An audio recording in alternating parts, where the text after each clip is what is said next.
বদলে যাচ্ছে ব্রাজিলের ফুটবল। ব্রাজিলের প্রেসিডেন্ট পদে নির্বাচন করবেন রোনাল্দো নাজারিও। এই খবর হয়তো আপনারা জেনেই গিয়েছেন।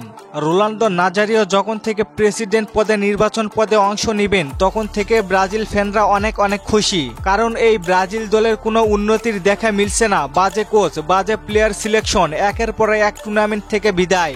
আর অপরদিকে ব্রাজিলের চিরপ্রতিদ্বন্দ্বী দল আর্জেন্টিনা উড়ছে। ঠিক এই মুহূর্তে রোনাল্দো নাজারিওর মতো প্রেসিডেন্ট পদে দেখতে পেলে আনন্দ লাগারই কথা।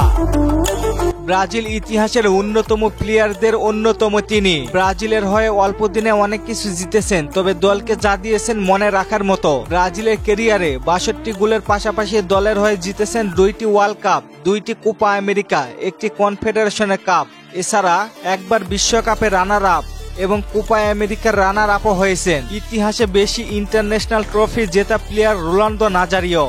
এছাড়া বিশ্বকাপ গোল্ডেন বল, বিশ্বকাপ golden ball, Copa America golden boot, Copa America golden ball, FIFA কনফেডারেশনের কাপ, বোল্ট বুট, বিশ্বকাপ সিলভার বল, বিশ্বকাপ বোল্ট বুট, কনফেডারেশনের কাপ সিলভার বল, এত কিছুই জিতেছেন রোনাল্দো নাজারিও। রোনাল্দো নাজারিও জানান, আমি সিবিএফ এর প্রেসিডেন্ট হয়ে ব্রাজিলকে চমক দেখাতে চাই। দীর্ঘদিন ধরে ব্রাজিলের সাবেক প্লেয়াররা অনেকটাই মুখ ফিরিয়ে নিয়েছে ব্রাজিলের বোর্ড থেকে। এবার আবার সিবিএফ পরিবর্তন হবে।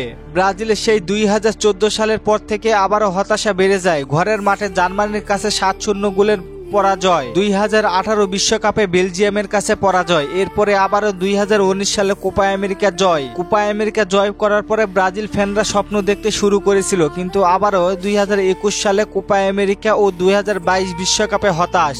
22 বিশ্বকাপের পর থেকে সব থেকে কঠিন সময় পার করতেছে ব্রাজিল। একের পর এক পরাজয়, প্লেয়ারদের ছন্ন ছাড়া।